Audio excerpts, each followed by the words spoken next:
in the next near future, could be 5 years and 10 years, you're going to be hearing a proposal about the entire shopping center, because it's going to be dead. It's going to be vacant. It's certain death for the shopping center. Those are the retail trends.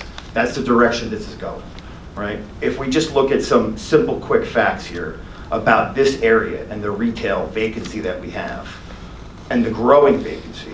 In 3-mile radius alone of this area, we have 228,000 square feet currently on the market. That's double what we should have, right, of retail. If you go to 3 miles, if you go to 5 miles, you have 700,000. You go to 10 miles, you have 2.6 million square feet. That's more than triple what we should have.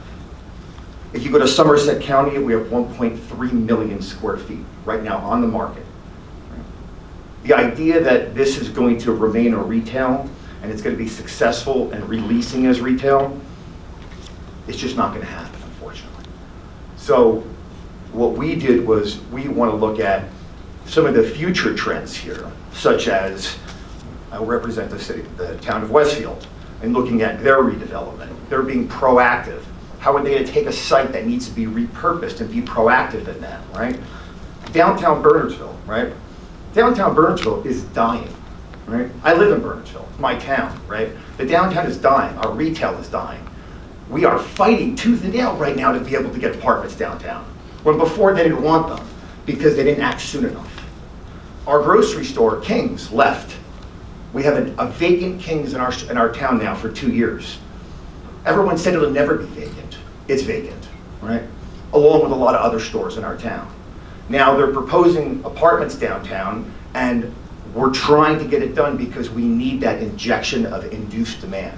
We need the shoppers, we need the household spending power to be able to support the retail. East Brunswick, I represent the city of East Brunswick in township of East Brunswick of their Route 18 redevelopment. Very controversial.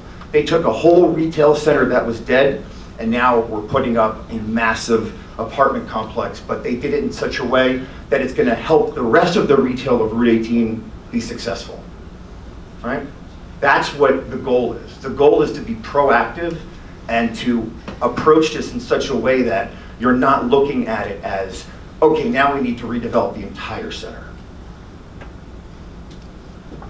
There's a little unknown clause a lot of people don't know about in leases for shopping centers.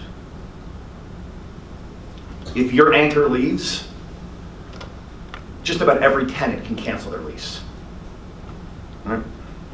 So in a lot of shopping centers across the state of New Jersey, what we have seen when we saw a well-known shopping center, a well-known grocery store anchor close about 5-6 years ago was every store in that center canceled their lease within 30 days.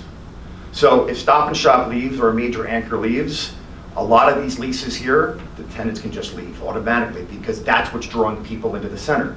Kmart was drawing people into the center. The idea of putting a mixed-use project here brings what we call that induced demand in here. When we look at how to save retail, we look at what's the buying power? How much money does the average household spend on retail? And the only way to save the retail is to inject more households within a close walking distance of there. So if you look at a very proactive project, I don't know if you guys are familiar with Jack Cust down in Hunterdon County, but Jack Cust took his retail shopping center, I believe it's a Stop and Shop there as well, and it was a struggling overall center. And he went to the town, and he owns a gym there called Health Quest. And he went to the town, he said, I want to build 2 apartment complexes, one 139 units and one 260 units.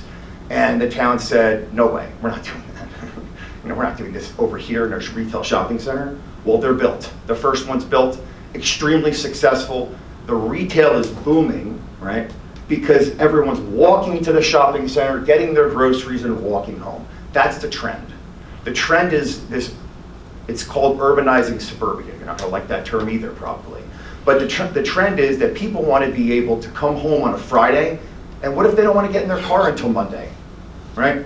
What if they want to walk to the grocery store, right? Or walk to the liquor store, or walk over here? That's what we need to start providing in our towns if you want to attract the younger people in, right? These younger tenants that are coming in here, they are your home buyers, right? So if you understand the cycle of a real estate closing, if I'm buying my first house, that same money transacts 9 times in one day. Do you know that? So my money that goes to one closing goes to 9 other closings. It's a cycle, and the top end trades down. So what happens when you inject an entire group of first-time potential home buyers into a town?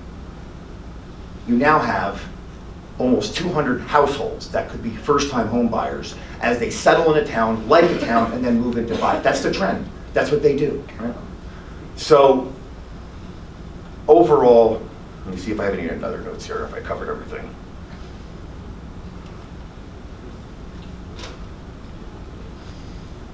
No, I think I pretty much covered everything here that I wanted to say. So we did conduct a very detailed analysis here. And if this goes to a formal application, we'll be happy to provide our report, the support, and all the numbers for it. I think some of you know me here. I've presented in front of the board here. I actually represented the town for a couple of years. Thank you very much. Chris, thank you very much. I'd next like to call up for some planning testimony, Kate Keller of Phillips Price. Hi, good evening, Chairman,